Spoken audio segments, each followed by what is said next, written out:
चला तर बघा मित्रांनो, कर सहाय्यक मुख्य परीक्षा 2022मध्ये विचारलेला हा प्रश्न आहे. 2 वृक्ष लागवडीतील अंतर 3.5 मीटर इतके असल्यास 140 मीटर लांबीच्या रस्त्यावर एकूण किती वृक्ष लावावी लागतील, हे आपल्याला प्रश्नात विचारलं आहे. तर बघा, इथे आपण एक छोटीशी कन्सेप्ट समजून घेऊ. समजा आपण 3 वृक्ष लावलेले आहे समान अंतरावर, तर हे एकूण अंतर. तर एकूण अंतराचे किती भाग होतील समान? तर 2 भाग होतील.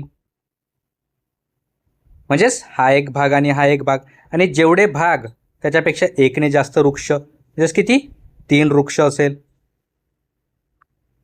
म्हणजेच हा एक वृक्ष, हा एक वृक्ष आणि हा एक वृक्ष. तर हे समान कन्सेप्ट आपण इथे लावू. बघा, 140 मीटरचा रस्ता आहे म्हणते, आणि 2 वृक्ष लागवडीतील अंतर किती आहे म्हणते? 3.5 मीटरचा आहे म्हणते. तर 140ला 3.5ने भाग द्या, तर हा पॉईंट कटेल, 1 0 वर बसेल, म्हणजेच 1400 भागीला 35. तर 35चा बघा 140मध्ये 4 वेळा भाग जातो. 35 एक 35, 35 चो 140, आणि हा 1 0, तर किती? 40 भाग होतील. म्हणजे अंतराचे एकूण किती समान भाग? 40 भाग होतील. तर जेवढे भाग त्याच्या एकने जास्त काय असेल? वृक्ष. म्हणजेच किती? 41 वृक्ष असेल. म्हणजे किती वृक्ष लावावे लागतील? 41 वृक्ष. म्हणजेच पर्याय क्रमांक 4 41 हे या प्रश्नाचं उत्तर असेल. अशाच प्रकारातल्या या प्रश्नाचं उत्तर तुम्ही मला कमेंटमध्ये सांगायचं आहे.